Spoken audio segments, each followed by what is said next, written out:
Hello, friends, and welcome back to r/ProRevenge. We begin today's video with the story of how two silly teenagers were taught a lesson for smoking cigarettes at a gas station.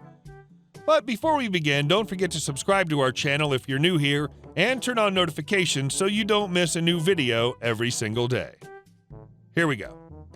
Endanger my life and yours? Sure, go ahead. I was at the gas station Sunday afternoon, filling up and getting some gas for my mower.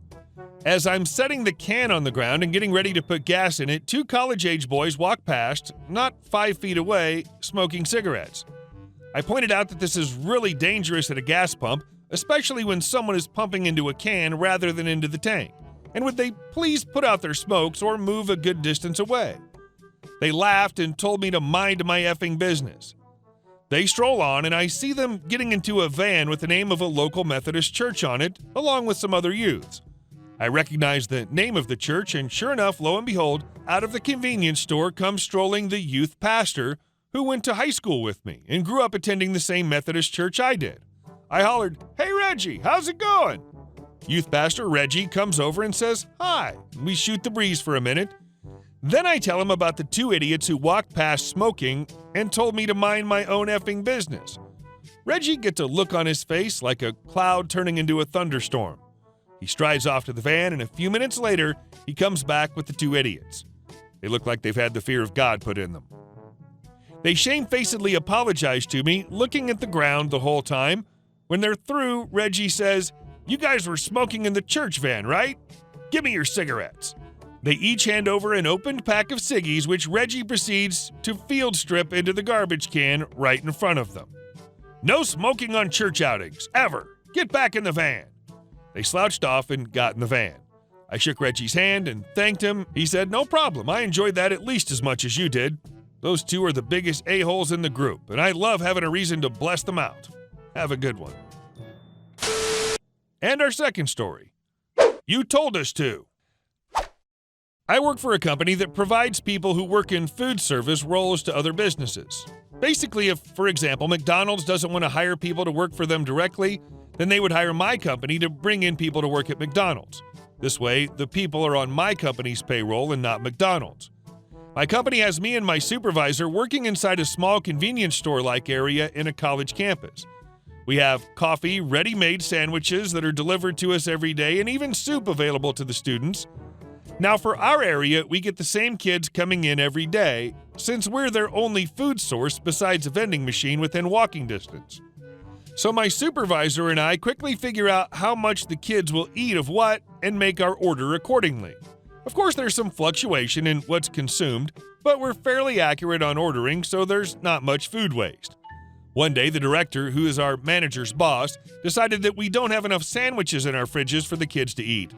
He was the one who told us before to try and keep wasted sandwiches, ones the kids didn't buy before they expired, as low as possible.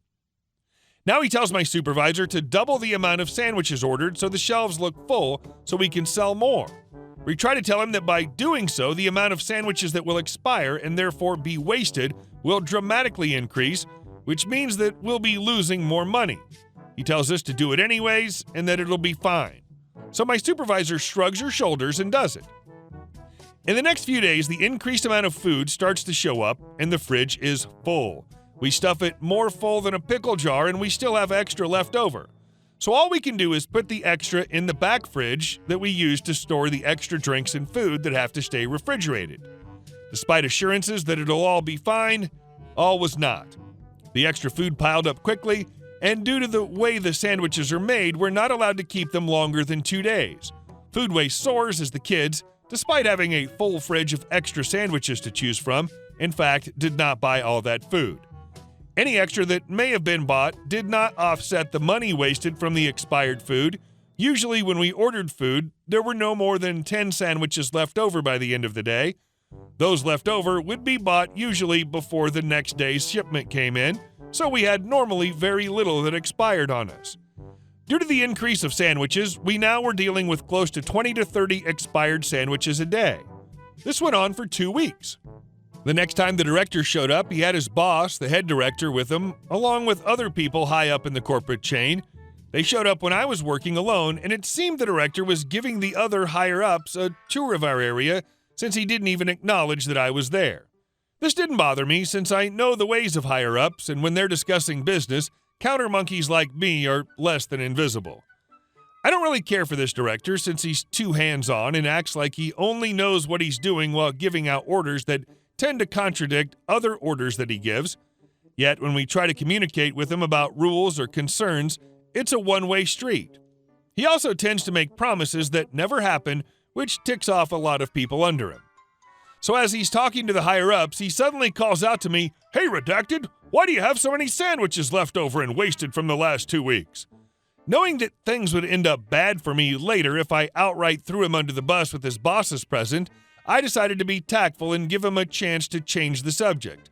"We were told to double up on the sandwich order, sir," I respectfully say. The other bosses stopped talking and are paying attention to our conversation now. The director put his hands on his hips and leveled a squint at me. "Well, who told you to do that?" he demanded in a huff while puffing his chest like a banty rooster. Without batting an eye, I answer him like the good little employee that I am, without any maliciousness at all. "You told us to." His eyes widen and he repeats back questionably, "I told you to." Nodding, I chirp back, "Yes, sir, 2 weeks ago." He splutters for a bit and hastily leads the bosses to another area under his control. When I knew they were gone, I let myself have a good laugh. I savored the fact that he did this to himself in front of his bosses, and first chance I got, I told my supervisor. She also had a hearty laugh over it. Within the next couple of days, we were allowed to order sandwiches the way we normally did. Guess the boss should have listened to their frontline employees who just happened to actually know the day-to-day operations of the facility, rather than the ivory tower bullcrap that the director and above attempts to enforce. And our last story. Brother steals my life savings. I'm a 31-year-old male and currently serve in the British Army. I come from a very poor and broken family. My brother is 30, who also serves in the Army, but in a different corps to myself. He lives directly opposite my father's house, and I live around 250 miles away. I wasn't raised by my parents and brought up by my grandparents, who were both retired and living off their state pension. So money was hard, but they did what they could, and I'm thankful. I worked on a local farm since I was 12 to get what other kids had, and often enough money for food. My brother Martin was raised by my father and stepmom, who provided for him well. I have several other siblings who my mom raised. There's 8 of us in total. I know, get a hobby, watch TV, or go outside. I only talk to one of my siblings, which is my half-sister, Sarah. Martin is everything I hate in a person. Cocky, big-headed, gloats, and the world revolves around him. All my mail goes to my father's house. This is normal for people who serve. Over the 10 years, I'd managed to save just under 35,000 pounds, which is a huge amount to me. I've lived the simple life, saving where I can and volunteering to deploy on operations, which we get a bonus for doing. I have officially spent over 4.5 years not sleeping in my own bed to achieve this, and my dream of owning my own home, which is something unheard of in my family. Upon returning from my last operational tour, the time came to start looking for a home. I set my budget and got an AIP, agreement in principle, and found an area that I liked. When the time came to start moving my money to a separate account, to my shock and horror, I discovered my account had less than 50 pounds in it. I felt sick, horrified, and crushed. I called my bank hoping it was just a mistake. It wasn't. There had been a number of withdrawals and transfers made over the past 6 months that had cleared the balance. The only information they could give me was a statement showing the account it left and the account number that it was transferred to. I spoke to my stepmom, who has the info of my account, to find out if she had moved it. As she went through the account, she noticed the account number was my brother's. My blood is boiling now. I called him and let loose down the phone, and after a swift exchange of insults, he admitted to taking it. For those wondering what his excuse was, and I crap you not, you don't need money, you don't have a family, probably would never have one either, and it's selfish having all that money and not sharing it. He earns above national average, lives comfortably, shoves in people's faces. For example, when it comes around Christmas, him and his wife like to post on social media how much they've bought. They literally lay it out all over their living and dining room floors, stacked high, and there's no room to walk as a means to gloat to people who do not have the means to buy as much as them. Here comes the revenge. I'm back into no contact with him. However, I'm fully aware of a few things. Martin's wife claims he lives with his mother, so she can claim state benefits for her and his 3 kids. I took leave from work for 3 weeks to go visit my father and stepmom. I record my brother stopping at his house every single day and wrote a log of when he left and returned. My stepmother also informed me that he isn't working much because he's told his sergeant major his wife and one of his kids are seriously ill and he needs to be home to take care of them. To clarify, they are not. They are in good health. In the British Army, you get paid full whether you're off work, ill, family issues, etc., a perk of the job. I sent this information to the Department of Work and Pensions, and they launched their own investigation.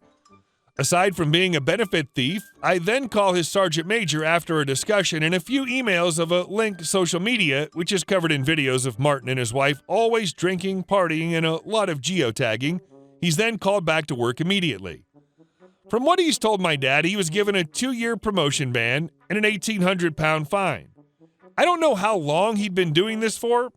He also moved camp very quickly after this. His wife has also been ordered to repay a year's worth of benefits back to the taxpayer. Big win for the little people. He also wrote off his shiny new car, which is probably where all my money went. As for what he stole from me, I spoke with a fraud expert who took my case and assured me there was almost a 100% chance I would get my money back. The bank should help you fight it since you have proof you were deployed and not getting your mail. Banks make exceptions for that for sure. Hey guys, thank you all for watching the video. I'll see you in the next one.